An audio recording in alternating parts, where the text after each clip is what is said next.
Welcome back. This is part 2 under the same topic that we have discussed in the last video, nested if else. Now we're going to see a more complicated logic building with the nested if else. Same approach we will follow. So let us understand our problem statement and then we'll move to the GDB compiler to implement it. We'll ask the user to take an character as input. Okay.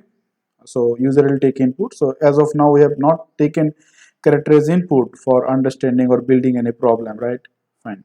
Second, once a user entered a character using keyboard as an input, we need to first test that character is an alphabet, okay, or that character is a digit, means 0 to 9, and that character is a special character, means in your keyboard you can see we have many special character, right? So I have just listed a few of them here. You need to test. Okay, so you can see that you can consider that if any character is come in this range, a to z in lowercase and small a to z in uppercase, it will be considered as alphabet. So if other than this, if anybody enters 0 to 9, it will be considered as digit, and other than these two, it will be considered as a special case. So you can keep this one in a else part. Okay, because there are many different type special character, we are not going to test them individually. Now there is a twist. Okay, we find in digit there is no segregation, in special character we are not going to handle it, but in alphabet we can easily handle the segregations. In alphabet further we have two division, right? One is lowercase, another is uppercase. So we have to handle this one, and uppercase, lowercase individually we have to further thing we can conclude here. A lowercase character is a vowel or consonant, or uppercase one is also a vowel and consonant. Okay, so much nesting we're going to do right now. Okay, so let's move directly to the if that is GDB compiler. Let me see, the internet is okay. Yeah, fine. So let's move here. So let us take a character. Before that,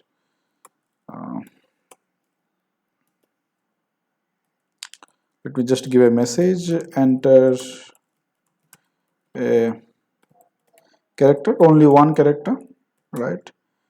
Scanf,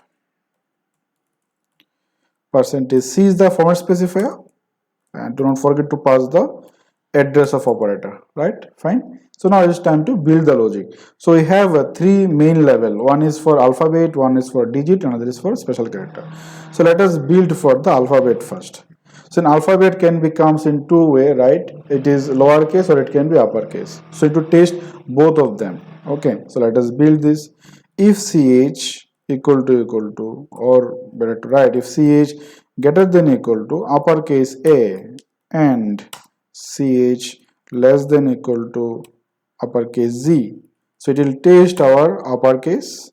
Okay, now else if ch greater than equal to lowercase a and ch less than equal to lowercase z. Done. So we have handled two alphabet. Later we'll merge these two. Okay, right now leave them as individual. Okay, now third one we have for the digits. So ch greater than equal to 0. So you can check carefully how I am considering digit as a character. You should put the digit in a single quote, so it will be considered as a character. And ch less than equal to 9, right? So digits has been taken care, and one thing is left only, that we are writing here as an else. So directly we can printf %c ch equal to is a special character, right? Fine, I hope it is clear now. So let us handle other part.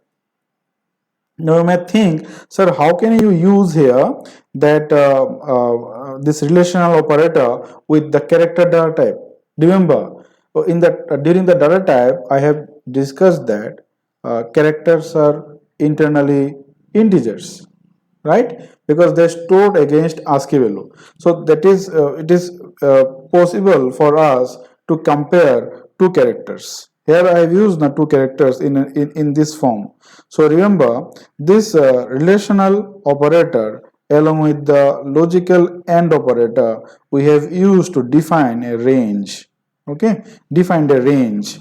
So A, what is the integer value of A? It is 65. And what is the integer value for uppercase Z? It is 90. So see, it is a range.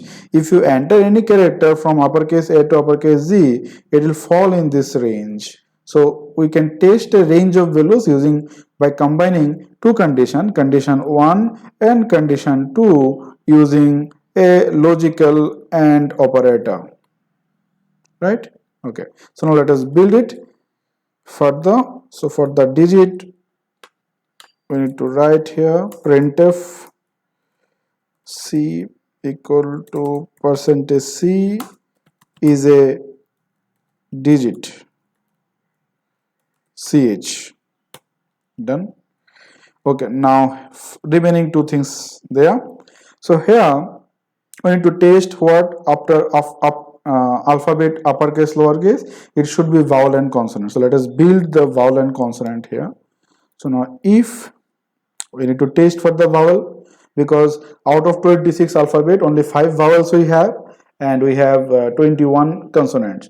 So building a logic with 21 consonant will be difficult. We need to write lots of logical or. So we'll always target the minimum one and maximum one will keep for the else case. Okay, so this one is for vowel and this one is for consonant. You can just comment your code vowel, and here I'm just writing consonant, N-E-N-T. Fine. Okay, we have 5 vowels, so let us write how to test the vowel. We can use equality operator, equal relational operator, right? So ch equal to a.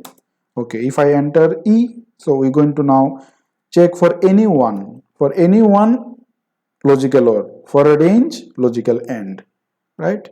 So ch equal to a e,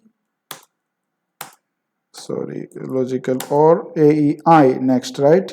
So ch equal to AEI. Okay, ch equal to AIO. Okay, and ch equal to u, AEIO. Done. Fine. So now it can directly give me percentage C, that is ch equal to is a uppercase vowel, else we no need to write. If it is not there, definitely it will be in other characters. So we can print here ch equal to percentage C is a uppercase consonant. Don't forget to pass the argument for the required format specifier, right? So same logic we need to build for the lowercase, right? So let me just copy this. I'm just going to change the uppercase to lowercase.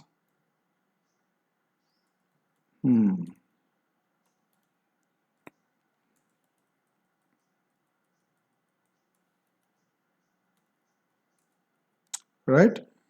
So now they are not uppercase, they are lowercase. Super. Fine. Okay, so it's time to test our code. So now you can see another example of nested if else with if else later, because you have to practice it with different types of code, different types of problem statement. Then only you can understand the logic building. Attending a lecture in a classroom or reading from a book, you will not be able to understand the logic building. You have to be test through the compiler. Okay, so let's run and see. Okay, some mistake. I think it is the keyword is wrong. Yeah, run now. So I've entered now 7. 7 is a digit, right? That is true. Yeah, 7 is a digit. Now I've entered special character at the rate. Special character, it works fine. So now I've entered suppose small case r, R is a lowercase consonant, that is also true. Super. So if I now use uppercase A is uppercase vowel, okay, that is also true. If I taste uppercase Z, that is uppercase consonant, okay. So lowercase vowel remains. So let us try with E. So E is a lowercase vowel. Fine. So I hope now you understand the if else statement, okay. Fine. If you need more examples, give me comment, okay, against the video. So I'll add more examples if you're not able to understand the flow of if and else. Now in the next lecture we're going to see a kind of jump statement. You can see conditional also, you can say. We called it matching statement, that is switch case, okay. We're going to see switch case in the next lecture, okay. Thank you. Please don't forget to like my videos. Please like my videos and subscribe my channel. Thank you very much.